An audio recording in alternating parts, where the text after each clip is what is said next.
तो भारत रुकने वाला नहीं है, ऐसा साफ साफ संदेश भारत ने पूरी दुनिया को दे दिया है। पाकिस्तान अगर कुछ हरकतें करेगा तो भारत का हर जवाब पाकिस्तान की पुश्तें याद करेंगी। अगर पाकिस्तान से कोई और गोली चलेगी तो जवाब में भारत गोला दागेगा।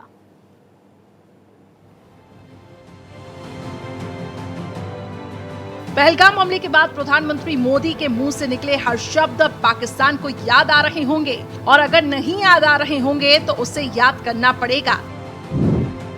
ये हमला सिर्फ पर्यटकों पर नहीं है। ये हमला सिर्फ निहत्थे पर्यटकों पर नहीं हुआ है। देश के दुश्मनों ने देश की आत्मा पर चोट पहुंचाने का दुस्साहस दिखाया। देश के दुश्मनों ने भारत की आत्मा पर हमला करने का दुस्साहस किया है। उन्हें इसकी कल्पना से बड़ी सजा मिलेगी, सजा मिलकर रहेगी। मैं बहुत स्पष्ट शब्दों में कहना चाहता हूं, जिन्होंने ये हमला किया है उन आतंकियों को और इस हमले की साजिश रचने वालों को उनकी कल्पना से भी बड़ी सजा मिलेगी। सजा मिलकर के रहेगी। आतंकियों की बची खुची जमीन को मिट्टी में मिलाने का समय आ गया है। अब आतंकियों की बची खुची जमीन को भी मिट्टी में मिलाने का समय आ गया है। भारत ने पाकिस्तान उसके आतंकियों की लंका लगा दी। ऑपरेशन सिंदूर ने आतंकियों की कब्र खोद दी। पाकिस्तान में बैठे आतंकियों को मिट्टी में मिला दिया। आतंकियों की लिस्ट सामने आई। इसमें जैश से लेकर लश्कर के खूंखार आतंकियों के नाम हैं। 140 करोड़ भारतीयों की इच्छा शक्ति आतंकियों की कमर तोड़कर रहेगी।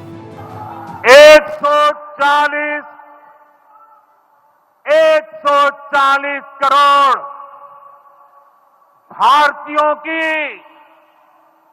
इच्छा शक्ति अब आतंकी आकाओं की कमर तोड़ कर रहेगी। ऑपरेशन सिंदूर के जरिए भारत ने पाकिस्तान को वो घाव दिए जिसे भरने में पाकिस्तान को दशकों लग जाएंगे। भारतीय सेना ने 100 से ज्यादा आतंकियों को 72 हूरों के पास भेजने के साथ साथ 9 आतंकी अड्डों और पाकिस्तान के कई सैन्य ठिकानों को तबाह कर दिया। सीजफायर के बाद भी प्रधानमंत्री मोदी ने पाकिस्तान ही नहीं बल्कि दुनिया को ये साफ संदेश दिया कि ऑपरेशन सिंदूर अभी खत्म नहीं हुआ, और यदि पाकिस्तान ने कोई हमला किया तो भारत जवाबी कार्रवाई करेगा। अगर पाकिस्तान से कोई और गोली चलेगी तो भारत गोला दागेगा। भारत के खिलाफ पाकिस्तान प्रायोजित आतंकवाद जारी रहने तक सिंधु जल संधि स्थगित रहेगी। आपको बता दें कि भारत ने अपनी शर्तों पर पाकिस्तान के साथ सीजफायर किया है और ये साफ कर दिया है कि उकसावे की किसी कार्रवाई का उसी की जुबान में जवाब दिया जाएगा। Bureau report, Bharat express. तो वहीं देखिए, तमाम अपडेट्स के साथ मेरे सहयोगी मोहित हमारे साथ जुड़ गए हैं। मोहित, ये बड़ा संदेश जरूर दिया गया है कि ऑपरेशन अभी भी जारी है। दूसरी तरफ प्रधानमंत्री की तरफ से साफ कह दिया गया कि अगर उस तरफ से गोली चलेगी तो यहां से गोला चलेगा। दूसरी तरफ एक और बड़ी जानकारी, आज डीजीएमओ स्तर की दोनों ही देशों की बातचीत होने वाली है। क्या अहम जानकारियां आपके पास? और देखिए स्वाति, आपको बताना चाहूंगा जिस तरीके से भारत और पाकिस्तान के बीच में सीज फायर हुआ है उसको लेकर आपने देखा कि अभी परसों ही डीजीएमओ लेवल पर बात हुई, उसके बाद सीज फायर का ऐलान किया गया। और सबसे बड़ी बात है, ये उस दिन ही बता दिया गया था कि 12 तारीख को 12 बजे का समय मुकर्रर किया गया है और 12 बजे आज डीजीएमओ स्तर की वार्ता होगी, उसमें बताया जाएगा और कई सारे इनपुट्स भी दिए जाएंगे। जैसे कि अगर मान लीजिए किसी भी बॉर्डर एरिया में कहीं कोई घुसपैठ की कोशिश की गई होगी इस दौरान, या फिर कहीं कोई गोलीबारी की गई होगी, कहीं से कोई ड्रोन की एक्टिविटी रही होगी, कहीं से कोई फॉरवर्ड पोस्ट पर अटैक किया गया होगा, तो ये तमाम चीजों की जानकारी बीएसएफ से भी मांगी गई है। उसके अलावा सशस्त्र बलों से भी मांगी गई है। कोशिश यही है कि भारत अपने स्तर पर बातचीत करे। फिलहाल अभी अच्छी खबर यह है कि चाहे वो जम्मू का इलाका हो, राजौरी का इलाका हो, आरसपुरा का हो, चाहे वो पुंछ का इलाका हो, तमाम ऐसे फॉरवर्ड इलाकों में अभी तक गोलीबारी की खबरें नहीं आई हैं। ये दोनों तरफ की सरहदों के लिए काफी अच्छी बात है। लेकिन पाकिस्तान, आपको पता है, पाकिस्तान पाकिस्तान नहीं सुधरेगा। पाकिस्तान आज सीज फायर की बात कर रहा है और कल को वो फायर करेगा।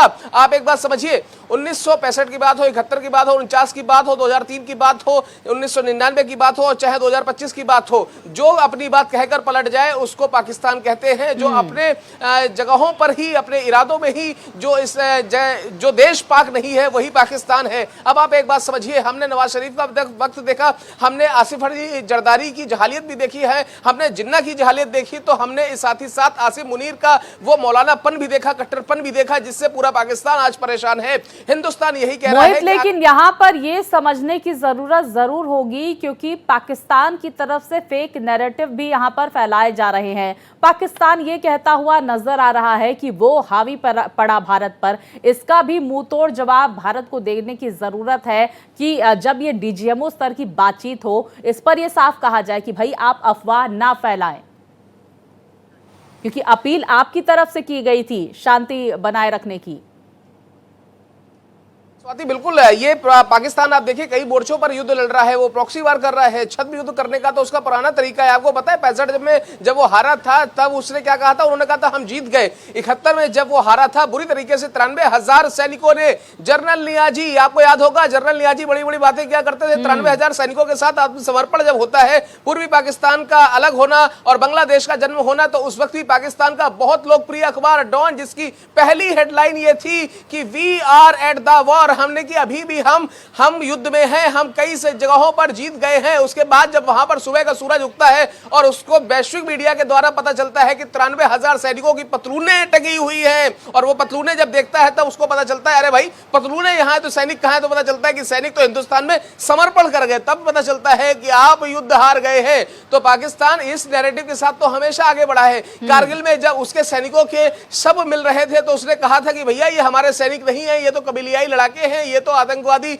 आप इन्हें कह रहे हैं, हो सकता है ये कश्मीरी लोकल हो। लेकिन बाद में जब वहां से पाकिस्तान सैनिकों के सब मिलने शुरू हो गए तब वैश्विक मीडिया ने दिखाया। उसके बाद ये पाकिस्तान का कबूलनामा आया कि हाँ, परवेज मुशर्रफ ने, आपको पता है, किताब लिखी। किताब में उन्होंने ये जिक्र किया कि हमारे सैनिकों की शहादत हुई। वहां पर हुक्मरान ये कहते थे कि परवेज मुशर्रफ के बेवकूफी भरे जो और कायराना हमलों की वजह से ही हमने अपने वहां तमाम सैनिकों की शहादत दी कारगिल में। तो आप समझिए 65, 71, 99, LOC 2003 तमाम ऐसी घटनाएं हैं। पाकिस्तान ने कभी भी ये नहीं माना कि वो हारे हैं। सबसे बड़ी बात आप देखिए ये भी होती है कि हार के अगर आप अपने आप को हारा नहीं माने तो या तो फिर वो आदमी बेशर्म होता है या फिर वो पाकिस्तान होता है। ये भी हमें समझना पड़ेगा। बिल्कुल मोहित, स्थिति ये है कि जब 1971 की बात होती है तो पाकिस्तान में तमाम जो दस्तावेज है 1971 से जुड़े हुए, उसे यहाँ पर मिटाने की कोशिश की जाती है। उससे जुड़े जो रेडियो, जो टेलीविजन फुटेज होते हैं, उन्हें मिटाने की कोशिश हो जाती है। यही वजह कि देखिए पाकिस्तान जो है वो अपनी हार मानने के लिए कभी भी तैयार नहीं होता,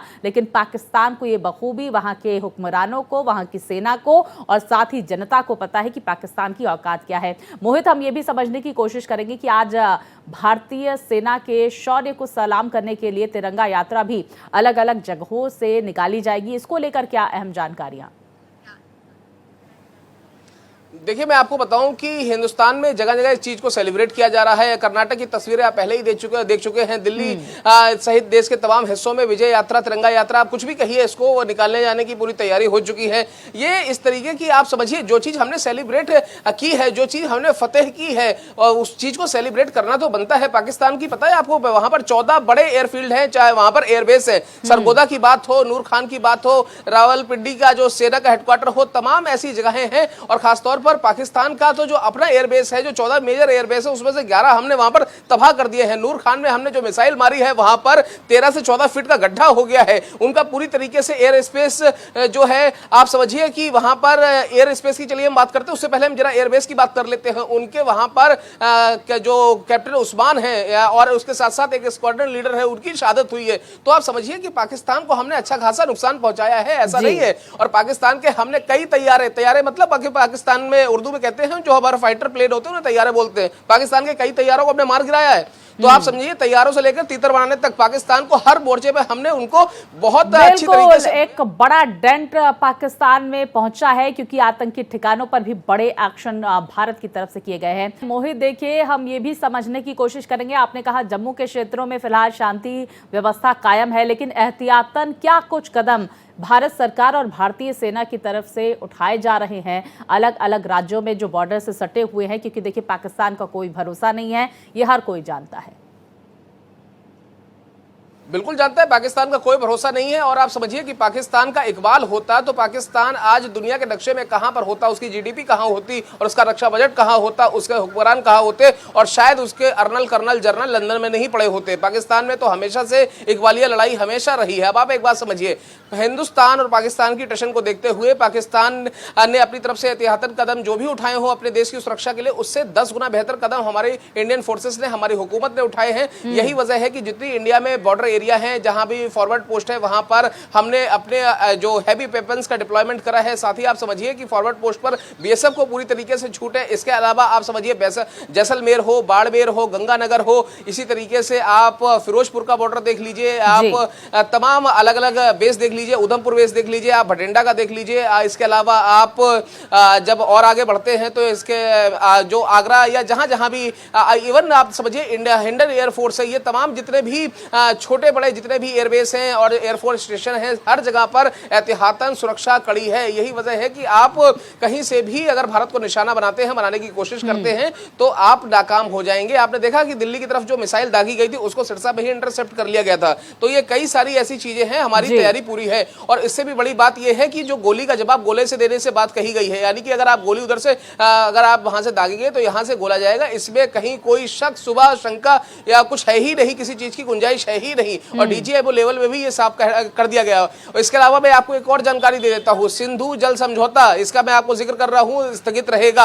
अब स्वाति बात यह है कि जिस तरीके से भारत सरकार ने कहा है कि हम अपनी शर्तों पर ये सीज फायर कर रहे हैं, तो बात यह है कि अब क्या वो शर्तें पब्लिक डोमेन में आ पाएंगी? आखिरकार विपक्ष भी यही जानना चाहता है। बिल्कुल मोहित, ये बेहद महत्वपूर्ण बातें आपने कही, क्योंकि पूरा देश जानना चाहता है कि भारत की क्या कुछ शर्तें रही होंगी जिस पर पाकिस्तान ने इस सीज फायर को लेकर यहां पर सहमति पाकिस्तान से भारत की बनती हुई नजर आई। बहुत शुक्रिया आपका मोहित, तमाम जानकारियां हमारे दर्शकों तक पहुंचाने के लिए।